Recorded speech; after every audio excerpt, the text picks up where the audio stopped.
Hello students, welcome back to our channel. I hope you guys are doing well. और आज हम शुरू करने वाले हैं आपके ऑर्गेनाइजिंग का वन शॉट वीडियो, जहां पे हम लोग एग्जांपल के साथ जितने भी कॉन्सेप्ट्स है ऑर्गेनाइजिंग में उसको कवर करने वाले हैं। ठीक है, तो बने रहना। अगर चैनल पे नए हो तो चैनल को सब्सक्राइब करना। और भी हमने चैप्टर्स के वन शॉट में बनाए हैं मोस्ट इंपॉर्टेंट क्वेश्चन जो प्रीवियस ईयर के बोर्ड से पूछे गए थे, उसको भी हमने चैप्टर वाइज वीडियो अपलोड किया है, ताकि आपको पता होना चाहिए कि एक चैप्टर से कितने और कैसे टाइप क्वेश्चन बन के आए।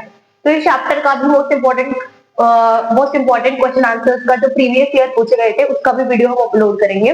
तो देखते हैं, इस पर्टिकुलर चैप्टर में हम लोगों ने एग्जाम्पल लिया है। ठीक है, हर ही चैप्टर में वन शॉट में हम एग्जाम्पल्स लेके आपको एक्सप्लेन करते हैं, क्योंकि एग्जाम्पल से बच्चों को ज्यादा जल्दी समझ में आता है। ठीक है, तो हर एक कॉन्सेप्ट आपको एकदम इजीली समझ में आएगा। आपको लिखा हुआ ज्यादा दिख रहा होगा, लेकिन ये आपके लिए इंपॉर्टेंट है क्योंकि हम हर चैप्टर में नोट्स लेके आते हैं। तो इसका जो फुल जो चैप्टर है, ठीक है, जो पार्ट वाइज हमने किया है उसमें आपको नोट्स मिल जाएंगे। ठीक है, हर एक कॉन्सेप्ट के एक हमने टॉपिक सब टॉपिक पॉइंट वाइज हमने नोट्स दिए हैं। वन शॉट में हम लोग एग्जाम्पल कवर करते हैं, ताकि आप वो आंसर के साथ एग्जाम्पल आप खुद के भी लिख सकते हो, आप बना के सेम ऐसे ही, या फिर यही सेम आप कॉपी करके लिख सकते हो, या इसका आइडिया लेके आपको जो भी एग्जाम के टाइम पे पूछना है उस टाइम पे रिलेटेड एग्जाम्पल वो भी आप लिख सकते हो। कोई भी दिक्कत नहीं। जो बच्चा एग्जाम्पल के साथ आंसर लिखता है उसको ज्यादा नंबर मिलते हैं और फुल मार्क्स मिलते हैं। ठीक है, ये मेरी गारंटी है, मैं आपको बता रही हूँ, ये मैंने देखा हुआ है। ठीक है, मैंने एक्सपीरियंस किया हुआ है कि जो बच्चा एग्जाम्पल लिखता है, रिलेटेड एग्जाम्पल लिखता है, उसको बहुत अच्छे नंबर आते हैं। ठीक है, फिर उसके बाद आपको मोस्ट इंपॉर्टेंट क्वेश्चंस भी हम प्रोवाइड कर रहे हैं, क्योंकि आपको पता होना चाहिए कि कैसे आंसर बनते हैं। ठीक है, कैसे क्वेश्चंस बनते हैं और उसके आंसर्स के साथ हम दे रहे हैं, ताकि आपको इधर उधर जगल ना करना पड़े। ठीक है, जो बच्चे देख रहे हैं वीडियो, जो फॉलो कर रहे हैं, उनको पता होगा, अगर आप नहीं हो चैनल में तो आपको ये जानना जरूरी है कि हम क्या प्रोवाइड कर रहे हैं। ठीक है, तो बिना कोई टाइम वेस्ट किए हम शुरू करते हैं आज का क्लास वन शॉट वीडियो। तो सबसे पहला क्वेश्चन या पहला कॉन्सेप्ट है मीनिंग ऑफ ऑर्गेनाइजिंग। तो ये हर चैप्टर में हम करते हैं कि सबसे पहले शुरुआत करने से पहले हम पहला जो क्वेश्चन होता है वो हमेशा मीनिंग, कॉन्सेप्ट, इंट्रोडक्शन ही लेते हैं, क्योंकि जो भी हम पढ़ रहे हैं, प्लानिंग पढ़ रहे हैं तो प्लानिंग का मतलब क्या है, ऑर्गेनाइजिंग पढ़ रहे हैं तो ऑर्गेनाइजिंग का मतलब है, फर्स्ट क्वेश्चन ही हम रखते हैं। क्योंकि आप जो पढ़ रहे हो, जो चैप्टर है, जो कॉन्सेप्ट है, वो चैप्टर का मतलब आपको पता होना चाहिए। ठीक है, अगर आपको उसका मतलब ही नहीं पता तो आप अंदर की चीजें नहीं समझ पाओगे, आपको टाइम लगेगा कि आपको नहीं समझ में आएगा। ठीक है, तो इसलिए ऑर्गेनाइजिंग का क्या मतलब है, ठीक है, क्या क्यों कर रहे हैं हम, क्यों पढ़ रहे हैं ये चैप्टर, वो हम इस क्वेश्चन में देखेंगे। क्योंकि डिफाइन ऑर्गेनाइजिंग, डिफाइन प्लानिंग ऐसे क्वेश्चन भी आते हैं, इनडायरेक्ट क्वेश्चन भी आते हैं। स्टेटमेंट आपको कोई पास करेंगे और उसमें आपको ऑर्गेनाइजिंग को एक्सप्लेन करना होगा, प्लानिंग को एक्सप्लेन करना होगा। ठीक है, तो देखते हैं क्वेश्चन में, हम आंसर में हम लोगों ने लिखा है कि स्कूल फेयर का एक एग्जांपल दिया है कि स्कूल फेयर है आपका, your school plans fair if every student randomly do decoration, food and ticketing, chaos will happen, so teachers make committee, food committee, ticketing committee, decoration committee, etc. each has a leader and a clear duty। तो basically ये हमने एक school fair का example लिया है कि समझो आपके स्कूल में स्कूल फेयर है। ठीक है, एक मेला है छोटा सा, जहाँ पे आपको डेकोरेशन करना है। ठीक है, तो कुछ बच्चों को इंटरेस्ट होता है डेकोरेशन करने में, तो उन लोगों को डेकोरेशन की कमेटी में डाल देंगे। ठीक है, कुछ बच्चों को फूड रिलेटेड चीजें कि कौन सा फूड हम रखेंगे, कौन सा फूड कैसे प्रिपेयर किया जाएगा, या अगर बाहर से खरीद रहे हैं तो कहाँ से खरीदना चाहिए कि हमें चीप पड़ेगा। ठीक है, अच्छी क्वालिटी भी होगी फूड की, तो वो सारी चीजें। ठीक है, या कोई खुद से बच्चे बना के लाएंगे तो कौन क्या बना के लाएगा, तो वो एक कमेटी बना दी कि वहां पे आप वो ध्यान दोगे कि कौन क्या बना के लाएगा, कितना बना के लाएगा, कितने में बेचेगा। वो हो गया committee. Ticket committee, ticketing committee, जहाँ पे आप अंदर छोड़ने से पहले टिकट लोग हैं। ठीक है, तो बच्चे बैठेंगे, टिकट देंगे, तो कितना प्राइस होना चाहिए एक टिकट का, फिर एडल्ट की टिकट होनी चाहिए, चिल्ड्रन की टिकट होनी चाहिए।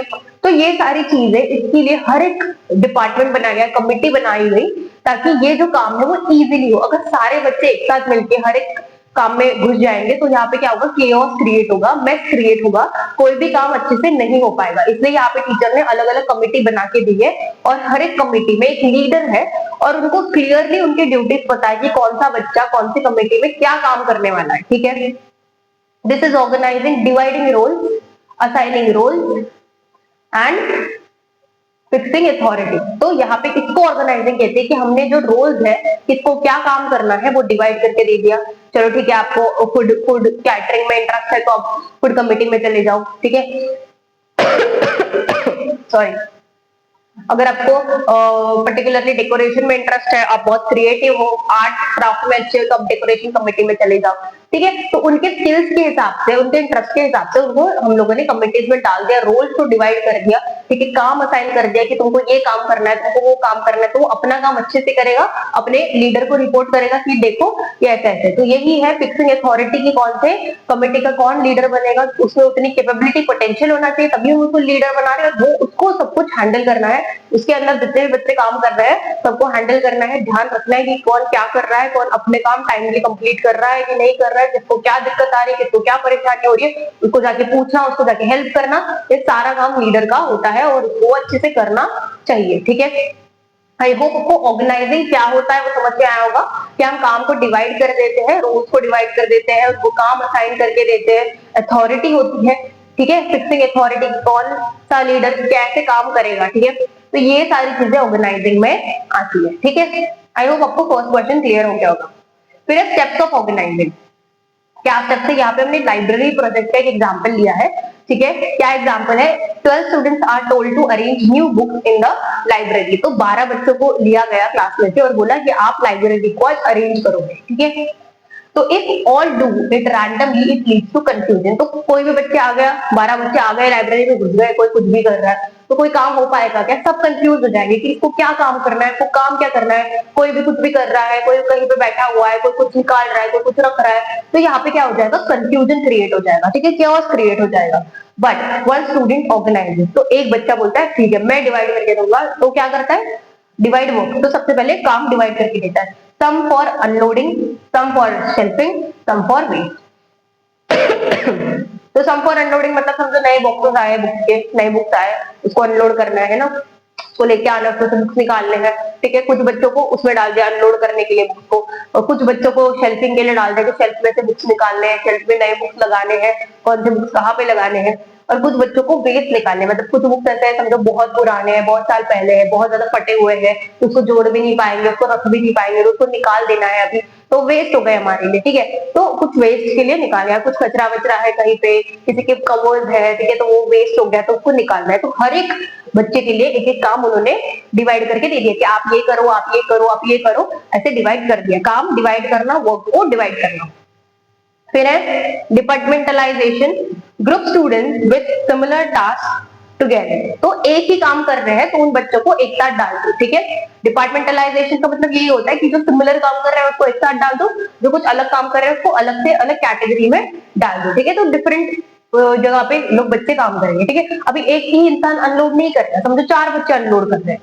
ठीक है, 4 बच्चे शेल्फ में डाल रहे हैं, तो चारों को इकट्ठा करना, सिमिलर काम दे देना और डिपार्टमेंट बना देना। एक अनलोडिंग का हो गया, एक शेल्फ पे बुक्स लगाने का हो गया, एक वेस्ट को अलग करने का हो गया। तो ऐसे डिपार्टमेंट बना दिया और सिमिलर बच्चों को एक डिपार्टमेंट में डाल दिया। ठीक है, फिर है assign duty, skilled leaders arrange books, stronger ones lift boxes. तो अभी स्किल लीडर्स अरेंज बुक्स का मतलब क्या है कि जो बच्चे अच्छे हैं पढ़ने में, जिन्होंने बहुत सारी बुक्स पढ़ी रखी है, जिनको आइडिया है कि कौन से बुक का कौन ऑथर है, कौन सी बुक कहाँ पे लगनी चाहिए, है ना, तो वैसे बच्चों को वहां पे अरेंज करने लगा दो बुक्स। ठीक है, शेल्फ पे लगा दो कि आप ये बुक्स उठाओगे और अरेंज करोगे कौन सी बुक, आपको उसको आइडिया होगी पर्टिकुलरली ओके ये वाले ऑथर की बुक ये एक साइड लगा देते हैं, ये वाले कैटेगरी जॉनरी की बुक एक साथ लगा देते हैं।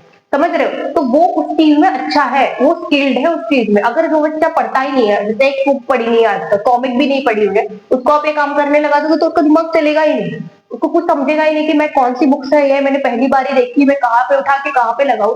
तो जिसके पास जो स्किल्स है उसको वो काम दो, जिसको जिसमें इंटरेस्ट है उसको वो काम दो, तो वो अच्छे से करेगा। ठीक है, अगर आपको पर्टिकुलर एक काम करना पसंद ही नहीं है तो वो आप अच्छे से एफिशिएंटली कर ही नहीं पाओगे। ठीक है, तो इसीलिए जो बच्चा अच्छा है पढ़ने में, जिसने बहुत सारी बुक्स पढ़ रखी है, जिसको आइडिया है, जिसको पता है कि कौन सी बुक का कौन सा ऑथर होता है, मोस्टली जिसको ज्यादातर आइडिया है, उसको वो बुक लगाने के काम में लगा दो। और जो दूसरा जो है जो स्ट्रॉन्ग है काफी, ठीक है, उसको जो बॉक्सेस होते हैं, जो लोडिंग के लिए अनलोडिंग के लिए जो भी बॉक्सेस आए उसको उठा के रखने का काम दे दो, क्योंकि वो स्ट्रॉन्ग है, वो बॉक्स उठा पाएगा। अभी जो इंसान बहुत पतला है, जिसमें बिल्कुल भी एनर्जी नहीं है, थोड़ा सा वीक है, उसको आप बॉक्स उठाने लग जाओगे तो वो थक जाएगा, वो कर भी नहीं पाएगा और वो काम आपका कंप्लीट भी नहीं हो पाएगा। ठीक है, तो जो इंसान जिस काम में अच्छा है, जिसमें उसका पोटेंशियल है, इंटरेस्ट है, कैपेसिटी है, कैपेबिलिटी है, ठीक है, सब कुछ है, नॉलेज है, तो उसको वो काम दे दे, ठीक है। किसी को भी कुछ भी हाइपोथेटिकली रैंडमली कुछ भी काम नहीं देना है, ठीक है। जो बच्चा कर सकता है, जो इंसान कर सकता है, उसको वो काम देना है, ठीक है। फिर है authority relationship, leader supervisor other report to him. तो अथॉरिटी रिलेशनशिप में क्या आएगा कि लीडर ध्यान रखेगा, मॉनिटर करेगा, जैसे मैंने बताया सब कुछ ध्यान देगा। कौन सा काम कोई जो बच्चा जो लीडर है उसके अंडर जो भी बच्चे हैं वो ठीक से कर रहा है कि नहीं कर रहा है, उसको कोई दिक्कत आ रही है, परेशानी आ रही है तो उसको हेल्प करना, ठीक है। अगर वो नहीं सुन रहा है तो फिर उसके ऊपर कुछ एक्शन लेना, ठीक है। तो ये सारी चीजें होती है लीडर की। लीडर को पर्टिकुलरली मॉनिटर करते रहना होता है कि ये जो काम मैं करवा रहा हूँ, मैं करवा रही हूँ, मुझे कंप्लीट करना है इन लोगों से, या हमें मिलकर कंप्लीट करना है, वो कंप्लीट होना चाहिए, जो भी टाइमलाइन है, जो भी ड्यूरेशन है उसके अंदर। तो ये लीडर का काम होता है, ठीक है। तो this shows the process of organising. तो ये प्रोसेस है ऑर्गेनाइजिंग, ठीक है। पहले काम डिवाइड करो, फिर उसको डिपार्टमेंट में बांट दो, फिर काम असाइन कर दो, और फिर जो भी अथॉरिटी है, अथॉरिटी रिलेशनशिप होनी चाहिए प्रॉपर, कि लीडर जो उनके अंदर जो लोग हैं उनसे प्रॉपरली कोऑर्डिनेट कर रहा है, कम्युनिकेट कर रहा है, और जो काम डिसाइडेड है वो टाइमली ड्यूरेशन में जो टाइम दिया है, टाइम पीरियड है, उसके अंदर कंप्लीट होना चाहिए, ठीक है। तो ये हो गया हमारा सेकंड आंसर। काफी इंपॉर्टेंट आंसर है कि प्रोसेस क्या है ऑर्गेनाइजिंग का, ये डायरेक्टली इनडायरेक्टली दोनों पूछा जाता है, ठीक है, कि आपको स्टेप्स बताना है।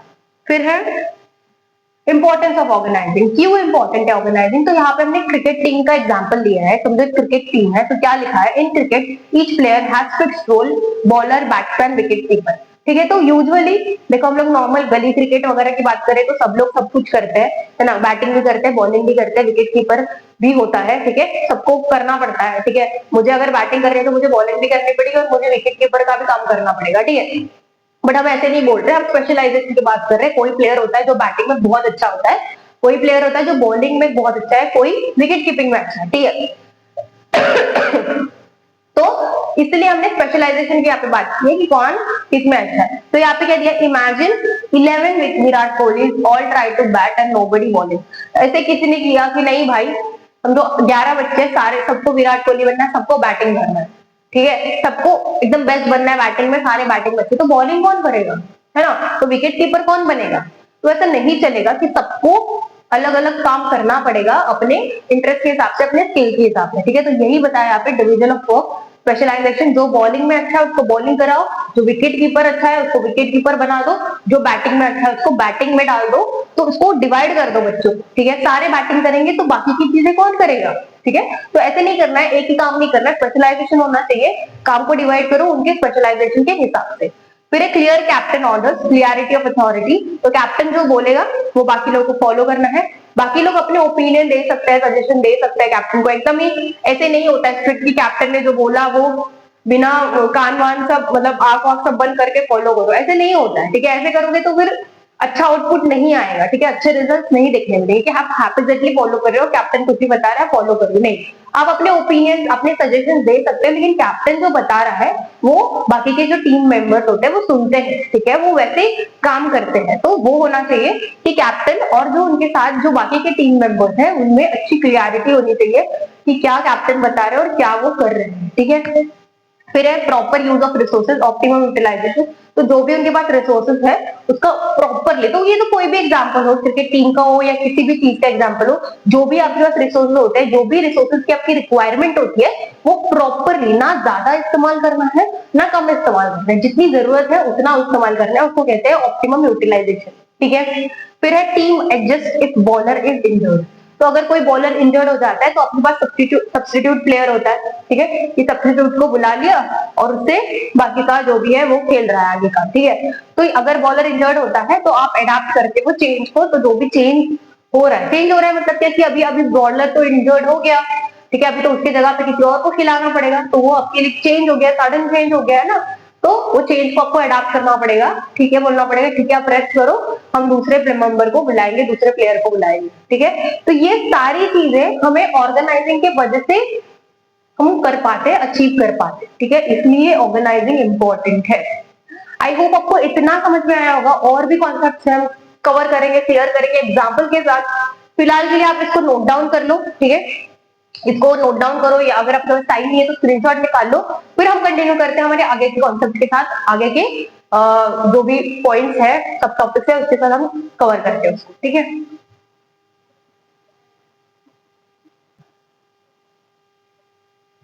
ओके क्लास कंटिन्यू करते हैं हमारे बचे हुए कॉन्सेप्ट को। काफी इंपॉर्टेंट कॉन्सेप्ट है, हम एग्जाम्पल के थ्रू उसको समझेंगे कि क्या मतलब है इसका, ठीक है। फिर फंक्शनल स्ट्रक्चर, हमारे पास दो स्ट्रक्चर है इस चैप्टर में, तो आपको कहीं कहीं पे भी कोई भी पर्टिकुलर आपका पेपर हो, ठीक है, स्कूल का हो, प्री बोर्ड तो बोर्ड, तो अगर आपको स्ट्रक्चर पूछा गया फंक्शनल स्ट्रक्चर या डिविजनल स्ट्रक्चर, तो आपको याद रखना है कि ये ऑर्गेनाइजिंग का क्वेश्चन है, ठीक है। फंक्शनल स्ट्रक्चर में क्या होगा, बेसिकली आप दिमाग लगाओ कि फंक्शन वाइज काम डिवाइड कर दिया होगा, ठीक है। जैसे एक बड़े ऑर्गेनाइजेशन में या फिर मिडिल स्केल ऑर्गेनाइजेशन में, लार्ज ऑर्गेनाइजेशन में बहुत सारे अलग अलग फंक्शंस होते हैं, अलग अलग काम होते हैं। जैसे कोई कोई लोग मार्केटिंग में होते हैं, कोई लोग ह्यूमन रिसोर्स एचआर में होते हैं, कोई लोग एडवर्टाइजिंग प्रमोशन पीआर में वगैरह होते हैं, पब्लिक रिलेशन में होते हैं, है ना, कोई लोग फाइनेंस में होते हैं, लॉजिस्टिक्स में होते हैं, प्रोडक्शन में होते हैं। तो ये अलग अलग डिपार्टमेंट है, उनके फंक्शन के अकॉर्डिंग। कोई ऑपरेशन का काम कर रहे हैं तो ये एक फंक्शन हो गया, ऑपरेशन एक फंक्शन हो गया, प्रोडक्शन एक फंक्शन हो गया, फाइनेंस डिपार्टमेंट एक फंक्शन हो गया, ठीक है। फिर एचआर, लॉजिस्टिक्स, ठीक है, ये सारे अलग अलग फंक्शन हो गए, ठीक है। तो यही होता है फंक्शनल स्ट्रक्चर में। तो यहाँ पे हमने एग्जांपल दिया है पिज्जा शॉप का, ठीक है, जो रिया ने पिज्जा आउटलेट शुरू किया है, और वो यहाँ पे काम लोगों को डिवाइड कर देती है कि उसके पास एक शेफ है, एक कैशियर है, मार्केटिंग की टीम है और डिलीवरी बॉय है, ठीक है। तो वो शेफ को क्या काम देंगे, सिर्फ प्रोडक्शन का, कि कौन सा आइटम कब बनाना है, कितना कितने क्वांटिटी में बनाना है, कैसे बनाना है, उसकी रेसिपी क्या है, वो शेफ देखेगा। कैशियर क्या करेगा, वो बैठेगा बल्ले पे और फाइनेंस को देखेगा कितने लोग आ रहे हैं, कितना उन्होंने ऑर्डर परचेज किया है और क्या अमाउंट पे की है, और उसके बाद कितनी अमाउंट अभी हो गई है आज के दिन में, ठीक है। तो ये सारी चीजें कैशियर देखेगा। मार्केटिंग टीम क्या करेगी, अपने उसका जो कैफे, उसका जो आउटलेट है, उसको सोशल मीडिया पे प्रमोट करेगी, एडवर्टाइज करेगी, ताकि और कस्टमर्स को ला सके और कस्टमर्स उससे जुड़ जाए, ये मार्केटिंग टीम करेगी, ठीक है। फिर है डिलीवरी बॉय। डिलीवरी बॉय क्या करेगा, लॉजिस्टिक्स का काम करेगा, जो भी ऑर्डर आएगा उसको कम टाइम में डिलीवर करने की कोशिश करेगा, ठीक है। तो हो जाएगा लॉजिस्टिक्स में। तो यहाँ पे हमने क्या किया, लोगों को डिवाइड किया है उनके फंक्शंस के अकॉर्डिंग, उनके काम के अकॉर्डिंग, सिंपल भाषा में, कि कौन क्या काम कर रहा है उसको अलग जगह पे डाल दिया, अलग डिपार्टमेंट डाल दिया, अलग अलग कैटेगरीज बना दी, ठीक है। ये करेगा, ये वो करेगा, ये वो करेगा, ऐसे। तो उसको बोलेंगे हम लोग फंक्शनल स्ट्रक्चर। तो आप ये भी एग्जाम्पल ले सकते हो आपके एग्जाम में, ठीक है। इसकी प्रॉपर अगर डेफिनेशन नोट वगैरह चाहिए तो हमारे पूरा जो चैप्टर हमने कवर किया ऑर्गेनाइजिंग का, उसमें मैंने एक्सप्लेन किया, नोट्स के साथ है वो, ठीक है। तो वहां से आप, अगर आपके पास टाइम नहीं है वीडियो को देखने के लिए, तो फास्ट फॉरवर्ड में देख सकते हो, फिर एटलीस्ट स्क्रीनशॉट निकाल सकते हो ताकि आपके पास नोट्स हो। उसके साथ आप ये एग्जाम्पल लिखोगे तो बहुत एकदम सोने पे सुहागा हो जाएगा कि आपने एक्सप्लेनेशन भी लिखा, तो भी आपने नोट्स लर्न किए थे, प्रिपेयर किए थे, वो भी लिखे, उसके साथ आपने एग्जाम्पल भी जोड़ते हैं। सेम एग्जाम्पल भी लिख सकते हो, आपका बना के भी लिख सकते हो, कोई और शॉप, कोई और कैफे, आपके स्कूल का एग्जाम्पल, या कोई भी बड़े ऑर्गेनाइजेशन का, स्मॉल स्केल ऑर्गेनाइजेशन को कोई भी एग्जाम्पल जो रिलेट करेगा वो आप बना के लिख सकते हो। जो बच्चा एग्जाम्पल लिखता है, मैं ये रिपीटेटिवली बोलती हूँ, जो बच्चा एग्जाम्पल लिखता है, रिलेटेड एग्जाम्पल लिखता है, वो ज्यादा स्कोर करता है, ठीक है। ओके, तो इसको क्या कहेंगे, फंक्शनल स्ट्रक्चर कहेंगे, डिवीजन बाय फंक्शन, ठीक है। फिर है डिविजनल स्ट्रक्चर। फंक्शनल स्ट्रक्चर हमने देख लिया, अब हम देखेंगे डिविजनल स्ट्रक्चर। यहाँ पे हमने एग्जांपल लिया एप्पल कंपनी का।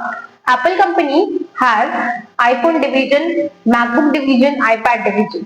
तो डिविजनल स्ट्रक्चर में क्या होता है, एक पर्टिकुलर प्रोडक्ट है, ठीक है, तो वहां पे डिविजनल स्ट्रक्चर नहीं होगा। यहाँ पे एक ही कंपनी मल्टीपल प्रोडक्ट में डील करती है, ठीक है। आईफोन की जो कंपनी, एप्पल की जो कंपनी है, वो आईफोन भी बनाती है, मैकबुक भी बनाती है, ठीक है। फिर वो मैकबुक बनाती है, आईपैड भी बनाती है, ठीक है। तो ये अलग अलग प्रोडक्ट बना रही है, तो इसका अलग अलग डिवीजन होगा, ठीक है। तो कुछ लोग होंगे, कुछ एम्प्लॉइज होंगे सिर्फ आईफोन में इन्वॉल्व है, ठीक है। तो फिर उनको मैकबुक का नहीं पता, उनको आईपैड का नहीं पता कि वहां पे क्या चल रहा है, कितने पर्टिकुलरली प्रोडक्ट्स आ रहे हैं, कितने क्वांटिटी में आ रहे हैं, क्या वर्जन है, ठीक है, कितना सेल हो रहा है, उनको नहीं पता, क्योंकि वो लोग सिर्फ आईफोन के ऊपर ध्यान दे रहे हैं, वो आईफोन के डिपार्टमेंट में है, डिवीजन में है, ठीक है। समझ रहा है। तो यहाँ पे फंक्शनल स्ट्रक्चर क्या होता है, उनके फंक्शन के हिसाब से डिवीजन किया गया है।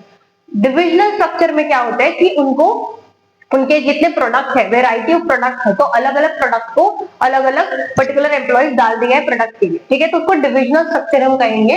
यहाँ पे आईफोन का अलग डिवीजन है, मैकबुक का अलग डिवीजन और आईपैड का अलग डिवीजन, ठीक है। Each has its own production, finance and marketing. तो हर एक पर्टिकुलर डिवीजन का खुद का सब कुछ है। आईफोन का खुद का प्रोडक्शन अलग से है, खुद का जो भी है मैन्युफैक्चरिंग, मार्केटिंग जो भी है, जो भी लगता है वो अलग से है, ठीक है। फिर मैकबुक का अलग है, आईपैड का अलग है, सबका अलग अलग है, इसको कहेंगे divisional structure. Each division focuses on its own product. तो ये सिर्फ अपने प्रोडक्ट पे ध्यान देते हैं। मैंने जैसे कहा कि कोई एम्प्लॉय है, अगर वो आईफोन के डिवीजन में है तो उसको मैकबुक आईपैड का नहीं पता होगा, क्योंकि वो अपने पर्टिकुलर प्रोडक्ट के ऊपर ध्यान दे। ठीक है, आई होप आपको ये समझ में आ रहा होगा। जैसे यहाँ पे मार्केटिंग, फाइनेंस और प्रोडक्शन एक ही इसमें दिया गया है, यहाँ पे वो अलग अलग होता है। ठीक है, तो ये फंक्शनल हो गया, और यहाँ पे एक ही प्रोडक्ट के अंदर ये सब कुछ होता है, तो उसको कहेंगे डिविजुअल स्ट्रक्चर। आई होप आपको दोनों की क्लियरिटी आ गई होगी कि क्या इसका मतलब है। ठीक है, फिर बढ़ते हैं हमारे नेक्स्ट क्वेश्चन की तरफ, जो है फॉर्मल वर्सेस इनफॉर्मल ऑर्गेनाइजेशन। तो यहाँ पे हमने एक स्कूल क्लासरूम का एग्जाम्पल लिया है। ठीक है, अगर आप आपके क्लासरूम से रिलेट कर सकते हो।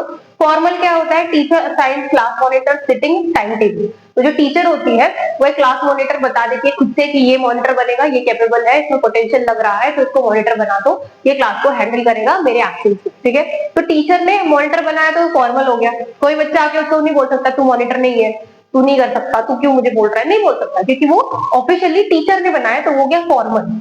सिटिंग अरेंजमेंट दे दी, ये इधर ही बैठेगा, तो वो उधर ही दिखना चाहिए। ठीक है, आप मैम को नहीं बोल सकते हो कि मैम नहीं, मेरी मर्जी, मैं ऐसे वैसे नहीं। टीचर की हम रिस्पेक्ट करते हैं, तो हम क्या करेंगे, नहीं, जहाँ पे मैम ने बोला है वहां पे बैठेंगे। तो सिटिंग अरेंजमेंट हो गई। टाइम टेबल, जो टाइम टेबल स्कूल देती है वही आपको फॉलो करना होता है। आज बिजनेस स्टडीज का सब्जेक्ट है, तो बुक नहीं लाओगे तो फिर डांट खाओगे। ठीक है, क्योंकि time table official time table है, ये फॉलो करना है, उस हिसाब से बुक्स लाने, उस हिसाब से लेक्चर में बैठना। ठीक है, तो ये हो गया फॉर्मल। इनफॉर्मल क्या हो गया? स्टूडेंट्स ने अपने खुद के ग्रुप बना लिए। Students make their own group, friend group. ठीक है, उसमें आप नहीं बोल सकते हो कि नहीं यार मुझे नहीं आना, मुझे नहीं करना। ठीक है, मतलब बेसिकली आपका इनफॉर्मल होता है वो। ठीक है, यहाँ पे कोई ऐसे कंपल्जन नहीं होता, कोई रूल नहीं होता है। ठीक है, आपको जो जिसके साथ आपका कनेक्ट हो जाता है, जिसके साथ आपकी बॉन्डिंग हो जाती है, वो आपको फ्रेंड बन जाता है। ठीक है, जिसके साथ आपका कनेक्शन हो जाता है कि हाँ नहीं यार इसके साथ मुझे अच्छा लगता है, ये मुझे समझ के लेता है, समझ के लेती है, तो मेरा इसके साथ अच्छे से जम रहा है, तो वो मेरा फ्रेंड है। ठीक है, तो ऐसे ग्रुप भी बन जाते हैं इनफॉर्मल। फिर व्हाट्सएप ग्रुप पे आप बात करते हो, गॉसिप करते हो, तो ये भी इनफॉर्मल हो गया। ठीक है, help each other with homework, एक दूसरे को होमवर्क में हेल्प करते हो, तो ये भी इनफॉर्मल हो गया। ठीक है, वैसे अगर हम ऑर्गेनाइजेशन का एग्जांपल लेंगे, तो ऑर्गेनाइजेशन में अगर कोई बॉस या कोई कलीग आपको काम दे रहा है कि आपको ये कंप्लीट करना है ये टाइम पीरियड के अंदर, तो वो फॉर्मल हो गया, क्योंकि मुझे काम असाइन कर दिया गया है, टारगेट दिया गया है, उसको मुझे अचीव करना है, फॉर्मल हो गया।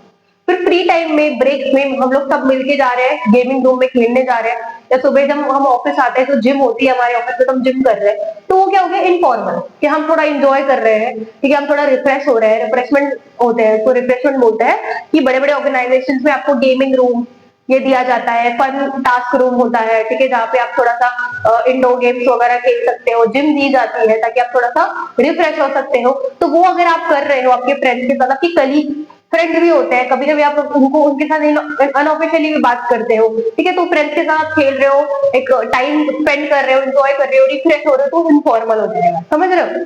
तो क्या लिखा है, both exist together, formal gives orders, informal gives bonding. तो ऐसे कभी नहीं आप देखोगे, कहीं पे भी नहीं देखोगे कि सब कुछ फॉर्मली चल रहा है या सब कुछ इनफॉर्मली चल रहा है। ठीक है, अगर स्कूल में सिर्फ रूल्स और स्ट्रिक्ट चीजें हैं, रिस्ट्रिक्शंस है, ये नहीं करना है, ऐसे ही बैठना है, वैसे ही उठना है, इधर ही जाना है, उधर मत जाओ, उधर मत करो, अगर यही सब होगा और कुछ भी नहीं है, फ्रेंड्स मत बनाओ, शेयरिंग मत करो, ब्रेक मत एंजॉय करो, एक जगह पे बैठ के खाओ, तो चलेगा क्या? आपका मन करेगा स्कूल जाने का, टीचर्स का भी मन नहीं करेगा। टीचर्स भी एक दूसरे के फ्रेंड्स होते हैं। ठीक है, टीचर्स जो कलीग्स होते हैं वो भी अपने कुछ चीजें शेयर करते हैं। ठीक है, स्टूडेंट्स के बारे में अनऑफिशियली बातें करते हैं। ठीक है, तो वो भी चलता है। तो कहीं पे भी सिर्फ फॉर्मल या सिर्फ इनफॉर्मल नहीं होते। ठीक है, तो दोनों भी कोएग्जिस्ट करते हैं, दोनों भी एक साथ चलते हैं, कुछ कुछ इनफॉर्मल भी चीजें करते हैं, कुछ कुछ फॉर्मल भी चीजें करते हैं, तो दोनों भी एक साथ होते हैं। ठीक है, सिर्फ फॉर्मल या सिर्फ इनफॉर्मल नहीं चलेगा। कहीं पे भी सिर्फ आप इनफॉर्मल कर रहे हो, टीचर का नहीं सुन रहे हो, अपनी मन मर्जी कर रहे हो, टीचर भी कुछ ध्यान नहीं दे रही है, अपने मन मर्जी से आ रही है, हिसाब से आ रही है, कैसे भी चलेगा क्या ऐसे? तो स्कूल ही अच्छे से रन नहीं कर पाएगा, कोई एडमिशन ही नहीं लेगा स्कूल में ऐसे। ठीक है, तो दोनों भी बैलेंस करना इंपॉर्टेंट है बेसिकली। ठीक है, आई होप आपको फॉर्मल इनफॉर्मल क्लियर हो गया होगा। ये एग्जाम्पल आप लिख सकते हो आपके एग्जाम में। ठीक है, अगर आपको नोट चाहिए तो मैं फिर से बोल रही हूँ कि आप हमारे चैनल पे जो फुल मैंने ऑर्गेनाइजिंग का चैप्टर बनाया है उसमें जाके आप फटाफट स्क्रीनशॉट ले सकते हो अगर आपके पास टाइम कम है तो, या फिर फास्ट फॉरवर्ड में वीडियो देख सकते हो। ठीक है, क्योंकि अगर वन शॉट पे आप आए हो तो मतलब आपके पास टाइम कम होगा, तो इसलिए मैं ऐसे अज्यूम कर रही हूँ कि टाइम कम है, तो आप वो नोट्स एटलीस्ट ले लो और उसको गो थ्रू करो। ठीक है, तो लिखने का भी अगर टाइम नहीं है तो उसको ही गो थ्रू करो। ठीक है, स्क्रीनशॉट ही गो थ्रू करो और उसके साथ ही एग्जाम्पल बनाओ, लिखो। ठीक है, delegation teacher delegates work to monitor. तो यहाँ पे क्लास टीचर का एग्जांपल लिया है हमने डेलीगेशन में। तो टीचर क्या करती है, डेलीगेट करती है, मतलब अपना काम को थोड़ा सा मॉनिटर को दे देती है, ठीक है। तो मॉनिटर बनाती है, मॉनिटर को दे दिया। सबसे पहले अथॉरिटी क्या दी, यू कैन कलेक्ट नोटबुक। तो जब भी चेकिंग के लिए मैम नोटबुक मांगती है तो वो मॉनिटर जाके उसके सबके नोटबुक जाके ले सकते हैं। तो ये अथॉरिटी है उसके पास, कोई और नहीं कर सकता, ये मॉनिटर ही कर सकता है, ठीक है। तो क्योंकि मॉनिटर को मैम ने अथॉरिटी दी है, क्यों उठेगा, सबकी बुक कलेक्ट करके मैम को लाके देगा, ठीक है। Responsibility, you must submit them to me. तो उसके बाद रिस्पॉन्सिबिलिटी क्या, अगर उसने कलेक्ट करके अपने वहां से रख लिए, या कलेक्ट करके वो भूल गया, या कलेक्ट करके एक आध उसने घुमा दी कहीं पे, तो ये रिस्पॉन्सिबिलिटी किसके ऊपर आती है, मॉनिटर के ऊपर, क्योंकि उसको बोला था ये काम, उसको अथॉरिटी दी थी कि कलेक्ट करना है। तो अथॉरिटी के साथ रिस्पॉन्सिबिलिटी भी आती है। आपको कोई काम दिया जा रहा है, तो अगर वो काम गलत हो जाता है, आपसे कोई गलती हो जाती है, तो आप रिस्पॉन्सिबल भी हो, ठीक है। तो इसीलिए रिस्पॉन्सिबिलिटी भी है उसके ऊपर कि जो भी वो कलेक्ट कर रहा है, जितने भी नोटबुक, वो सारे मैम के पास सबमिट होने चाहिए। एक भी कहीं पे गुम हो गई या कुछ हो गया तो रिस्पॉन्सिबिलिटी मॉनिटर की है, फिर उसके ऊपर सब कुछ आएगा, ठीक है। Accountability, teacher still check if work is done right. तो लेकिन चेक कौन करता है, चेक कौन करता है, चेक थोड़ी वो बच्चा करेगा, चेक थोड़ी वो मॉनिटर करेगा, चेक तो टीचर ही करेगी। तो अकाउंटेबिलिटी स्टिल टीचर के पास है, सुपीरियर के पास है, कि वो बुक लेगी अपने पास, चेक करेगी और फिर दे देगी बच्चों को वापस। तो यही बताता है कि अथॉरिटी जो होती है वो डाउनवर्ड फ्लो करती है। अथॉरिटी ऊपर वाला नीचे वाले को देता है कि चल भाई तू ये काम कर ले, ठीक है। जैसे आप ऑर्गेनाइजेशन की भी अगर मैं एग्जांपल दूं, तो जो सुपीरियर होता है, जो टॉप मैनेजर होता है, वो कुछ डिसाइड करके उसके नीचे वाले मैनेजर को बोल देते हैं ये काम तुझे मैं दे रहा हूँ, इसको तू संभाल लेना, ठीक है। तो उसको काम संभालने दिया, उसको अथॉरिटी दी है कि वो ये कर सकता है, तो उसके बाद उसके ऊपर रिस्पॉन्सिबिलिटी भी आती है, ठीक है। वो रिस्पॉन्सिबल होता है, वो काम खराब हो गया या फिर अच्छा हुआ तो उसके ऊपर वो रिस्पॉन्सिबल है, ठीक है। फिर वो रिस्पॉन्सिबिलिटी कैसे फ्लो होती है, अपवर्ड्स, वो आंसरेबल है, वो रिस्पॉन्सिबल है अगर कुछ होता है तो, ठीक है। अकाउंटेबिलिटी रिमेन्स विद सुपीरियर, ठीक है। अगर कुछ हो जाता है कल को, तो जो बॉस है या ओनर है, वो पहले सबसे पहले टॉप मैनेजर को पकड़ेगा, उठाएगा कि आपने इसको काम दिया था, आप अकाउंटेबल हो, ठीक है। जो उसने किया नहीं किया वो आपकी रिस्पॉन्सिबिलिटी है, आप अकाउंटेबल हो, आप मुझे आंसर करो, आप आंसरेबल हो, समझ रहे हो। तो अकाउंटेबिलिटी जो होती है वो हमेशा सुपीरियर के ऊपर होती है। जैसे यहाँ पे टीचर अकाउंटेबल थी, भले ही मॉनिटर बुक कलेक्ट कर रहा है, भले ही वो लाके दे रहा है आपको, लेकिन चेक तो मैम को ही करना पड़ेगा, चेक वो बच्चा नहीं कर सकता। तो अकाउंटेबिलिटी के ऊपर है, टीचर के ऊपर है, सुपीरियर के ऊपर है, ठीक है। आई होप आपको डेलीगेशन क्लियर हो गया, ठीक है। लास्ट है कॉन्सेप्ट, लास्ट टॉपिक है डिसेंट्रलाइजेशन, ठीक है। तो जैसे सेंट्रलाइजेशन आपको पता होगा, डिसेंट्रलाइजेशन सेंट्रलाइजेशन में क्लियर कर देती हूँ। सेंट्रलाइजेशन एक एग्जांपल ले लो, मॉल का, आप मॉल विजिट करते हो, ठीक है। तो मॉल में आप जाते हो, ऊपर जो एसी होती है, कोई मार्ट चले जाओ या मॉल चले जाओ, ऊपर जो एसी होती है, आपको ठंड लग रही है समझो, तो वो एसी आप बंद नहीं कर पाते हो, क्योंकि वो एसी सेंट्रलाइज होती है। सेंट्रलाइज मतलब जितने भी एसी है उस पर्टिकुलर शोरूम में, वो सबके कनेक्शन एक ही जगह पे, ठीक है। मतलब अगर बंद करोगे आप तो सारे एसी बंद हो जाएंगे, ठीक है। तो उसको सेंट्रलाइज बोलेंगे कि सारे एसी का जो कनेक्शन है वो एक ही जगह पे है, सेंट्रलाइज है, ठीक है। वही आपका घर है समझो, आपके घर में समझो 2 BHK 3 BHK है, तो हर रूम में एसी है, ठीक है। तो हर रूम का जो कनेक्शन है वो एक ही जगह पे होता है क्या, नहीं। अगर आपका बेडरूम है, आपके मम्मी पापा का बेडरूम है, तो दोनों में एसी है, ठीक है। तो आपके बेडरूम का एसी का कनेक्शन आपके बेडरूम में ही होगा, कि आपको जब भी लगेगा ठंड लगेगी आप बंद करोगे, आपको जब लगेगा कि यार बहुत गर्म हो रहा है तो चालू करोगे। इसको कहेंगे डिसेंट्रलाइजेशन, कि अलग अलग जगह पे अलग अलग कनेक्शन है, अलग अलग। वैसे ही होता है जैसे अलग अलग डिपार्टमेंट में उनकी रिस्पॉन्सिबिलिटी होती है कि कौन से डिपार्टमेंट कौन क्या काम करने वाला है, उसको कहेंगे डिसेंट्रलाइजेशन। और जो ओनर होता है वो अचानक से आके देखेगा, चेक करेगा कि इधर क्या चल रहा है क्या नहीं चल रहा है, उसको कहेंगे सेंट्रलाइजेशन, समझ रहे हो। तो यहाँ पे हम लोग डिसेंट्रलाइजेशन पढ़ रहे हैं। यहाँ पे हमने एग्जांपल लिया है डोमिनोज पिज्जा का, ठीक है। तो Domino's headquarters in Mumbai doesn't decide toppings for every city, local outlet decide based on taste. For example paneer pizza in Delhi, कौन चीज इन साउथ इंडिया। तो यहाँ पे क्या बोला गया है कि डोमिनोज का जो हेडक्वार्टर है समझो मुंबई में है, ठीक है। वो हेडक्वार्टर है, सेंट्रलाइज मेन बॉडी है, ठीक है। हेडक्वार्टर मतलब मेन होता है, ठीक है। तो वो मेन बॉडी वो नहीं डिसाइड करेगा कि दिल्ली में कौन सा लोकल, समझो दिल्ली में बहुत सारे लोकल आउटलेट्स हैं डोमिनोज के, वहां पे कौन सा पिज्जा ज्यादा बिकना चाहिए, कौन सा पिज्जा ज्यादा बनना चाहिए, क्वांटिटी, ठीक है। पिज्जा तो सारे बनाते हैं वो लोग, लेकिन क्वांटिटी ऊपर नीचे करते हैं। मुझे पता है मेरे एरिया में लोग पनीर पिज्जा ज्यादा खाते हैं, तो मैं कौन पिज्जा क्यों बनाऊं, सारे इक्वल क्यों बनाऊं, जो ज्यादा खाते हैं वो ज्यादा बनाऊंगी, है ना। उसकी ज्यादा क्वांटिटी होगी, जो कम खाते हैं वो कम बनाऊंगी।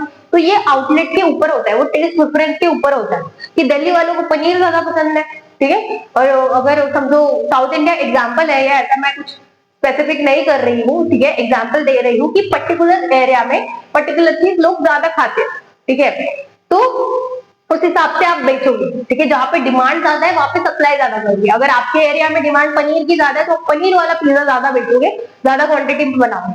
अगर आपके एरिया में चीज कॉर्न की ज्यादा डिमांड है तो चीज कॉर्न का पिज्जा बना के बेचोगे। तो यहाँ पे हेडक्वार्टर क्या करेगा, हेडक्वार्टर जो मुंबई में है उसको दिल्ली का क्या पता, उसको साउथ इंडिया साउथ रीजन में जितने स्टेट्स है उसका क्या पता, नहीं पता ना। वो मुंबई में बैठ के यहाँ पे एनालाइज नहीं कर पाएगा, वो मुंबई के एरिया को देखेगा, ठीक है। इसलिए अलग अलग आउटलेट पे अलग अलग लोग बिठाए हैं, डिपार्टमेंट के लीडर्स है ना, मैनेजर्स है, जो ध्यान देते हैं सारी चीजों पे कि जहाँ पे डिमांड ज्यादा है जो पर्टिकुलर आइटम की, प्रोडक्ट की, उसको ज्यादा सेल करो, उसका ज्यादा क्वांटिटी में बनाओ, तो ही कुछ मतलब है, ठीक है। अगर जिसकी डिमांड नहीं है सब इक्वल बना रहे हो, जिसकी डिमांड नहीं है वो पड़ा हुआ है, और जिसकी डिमांड है वो खत्म हो गया, क्योंकि सब कुछ तो इक्वल बनाया था।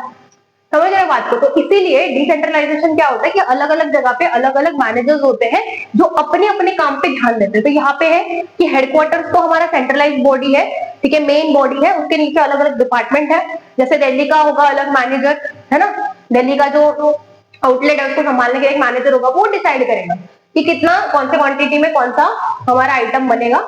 फिर साउथ इंडिया का वो खुद डिसाइड करेगा कि ये पर्टिकुलर आइटम ज्यादा बनेगा क्योंकि ज्यादा लोग खाते हैं, ज्यादा प्रेफर करते हैं। तो वो हमने एग्जांपल लिया है कि दिल्ली का पनीर पिज्जा ज्यादा बनेगा क्योंकि वो लोग ज्यादा खाते हैं। एग्जांपल है, ठीक है, हाइपोथेटिकल है, सच्ची में मैं नहीं बोल रही हूँ किसको क्या पसंद है, वो पता नहीं, वो डिपेंड करता है, वो चेंज भी होता है, डिमांड चेंज होता रहता है, वो कुछ फिक्स नहीं होता। फिर है कौन चीज समझो कि साउथ इंडिया में ज्यादा लोग पसंद करते हैं तो हम ज्यादा बना के बेचेंगे, ठीक है। तो यहाँ पे क्या है, ये इसको डिसेंट्रलाइजेशन कहेंगे, फास्टर डिसीजन। अगर ये हेडक्वार्टर्स, मुंबई के हेडक्वार्टर्स अगर डिसाइड कर रहे होते तो वो कब आते, एनालाइज करते, देखते, डिसाइड करके बताते, तब तक 1 महीना चला जाता, ठीक है। तो टाइम लगता डिसीजन में कि क्या हमको डिसाइड करना है, तब तक डिमांड भी चेंज हो जाती, तो उधर का उधर ही काम हो जाता है। इसलिए ये हमारे लिए क्विक डिसीजन है, फास्टर डिसीजन, ठीक है।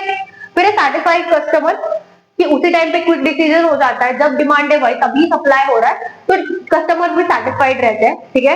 कुछ भी कंप्लेंट नहीं आती, दिक्कत परेशानी नहीं होती, ठीक है। आई होप आपको ये चैप्टर, ये क्वेश्चन, ये कॉन्सेप्ट क्लियर हो गए होंगे। कुछ भी दिक्कत परेशानी हो, कुछ समझ में नहीं आया हो, कुछ डाउट हो, तो आप कमेंट में पूछ सकते हो। कमेंट सेक्शन आपके लिए होता है, बिल्कुल भी हेजिटेट नहीं करना है, हम यहाँ पे आपके डाउट क्लियर करने ही बैठे हैं, ठीक है। वीडियो अच्छा लगा होगा तो वीडियो को लाइक करो, आपके फ्रेंड्स के साथ शेयर करो।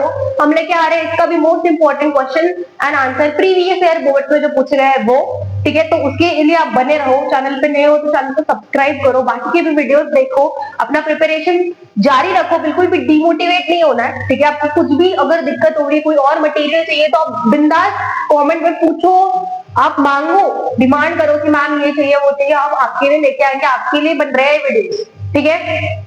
तो मिलते हैं नेक्स्ट वीडियो में नेक्स्ट कॉन्सेप्ट के साथ, तब तक के लिए keep take care and keep studying.